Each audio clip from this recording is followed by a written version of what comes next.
I'm still just thinking about my old pals. Only now they're the ones I made here. I wish there was a way to know you're in the good old days before you've actually left them.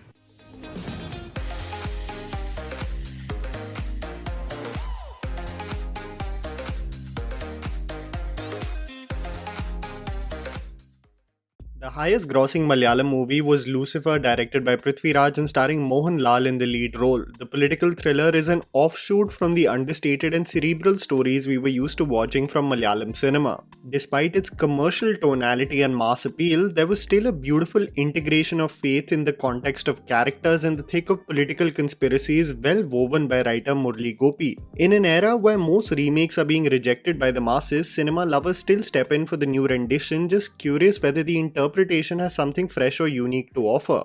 Despite loving the Telugu film Jersey and the Tamil film Vikram Veda, I still think their remakes in Hindi offered something special to be appreciated. With the same enthusiasm, I went for the remake of a Malayalam film that I thoroughly enjoyed, titled Godfather, starring Chiranjeevi in the lead role. The film, directed by Mohan Raja, who has made a career for himself directing remakes, focuses on the death of a chief minister of the state, and how this leads to several candidates appearing who claim themselves to be the best fit to take up the portfolio. Jaidev, the son-in-law of the deceased chief minister, played by Satya Dev, is the antagonist in the film, wanting to make sure his monetary interests are given priority as he manages egos and personalities within the party and takes charge. This is where Brahma, played by Chiranjeevi, comes in the mix, having a deep connection with the late chief minister and who was always regarded as his right-hand man and the most trustworthy source. How Brahma takes charge of the family that is now consumed by someone wrought with only corrupt goals, with of course the help of some capable individuals like our very own Bhaijan, forms the basic storyline of Godfather.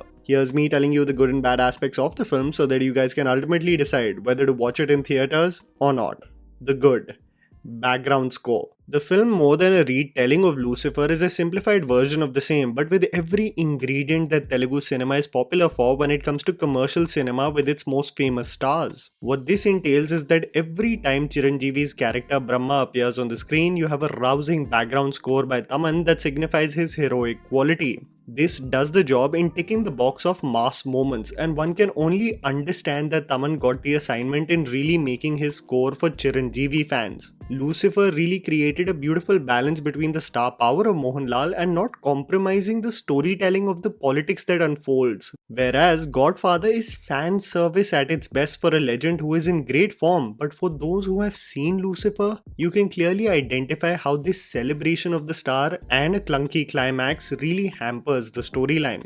Strictly for Chiranjeevi fans and those who haven't seen Lucifer, this film really has been designed for Chiranjeevi and his die-hard fans. The plot of Lucifer has been simplified and certain creative decisions have been taken, which leads to the movie not becoming a faithful retelling of the story but a masala version of the same. I have to say that Chiranjeevi is formidable in his role. He has a calm exterior and a warmth in his eyes that especially gets denoted when he interacts with those dear to him, like the character played by Nayanthara. This simplicity and understated approach really gets communicated in the emotional moments. Each sequence with Brahma's character is staged in such a way that Chiranjeevi fans exactly get delivered the godlike treatment for the star that they want on the big screen. He uses a chain like a whip, he steps on the ground and leaves flutter, he shoots and kicks people and they defy every possible law of physics. If you think Mohanlal was associated with mass set pieces in Lucifer, this movie is on steroids regarding placing Chiranjeevi as a demigod. The only other actor from the supporting cast that really leaves an impression is Satya Dev as the antagonist. But I have to say that Vivek Oberoi absolutely killed it in Lucifer, and that demonic presence is not matched in this film. But the main reason why this movie pales in comparison to the original film is because it caters only to die-hard Chiranjeevi and commercial Telugu cinema fans. Stars take over the story, and precisely what happens is what I'm going to explore right now. The underwhelming aspects. Taman's music. Lucifer, just like Godfather, boasts of an item song that I did not enjoy in the original film as well, which was unnecessarily integrated into the thrilling climax of the movie. What was Raftara is now Blast Baby, and it boasts of lyrics like Al Pacino, what you want to tell me no, Dil Casino, welcome Andy, don't say no. And this plays while I should be excited for an exhilarating action scene in the climax. Thar Maar in the end credits of the film showcases an actor like Salman barely willing to move on the dance floor in the slightest, only limiting an actor like Chiranjeevi who can still move like he is 20 years younger. Even Chiranjeevi's first action sequence, which should be in the vicinity of what Kadu Bole Pole did for Mohanlal, is missing, and you're left with songs, barring the background score, that are forgettable at best.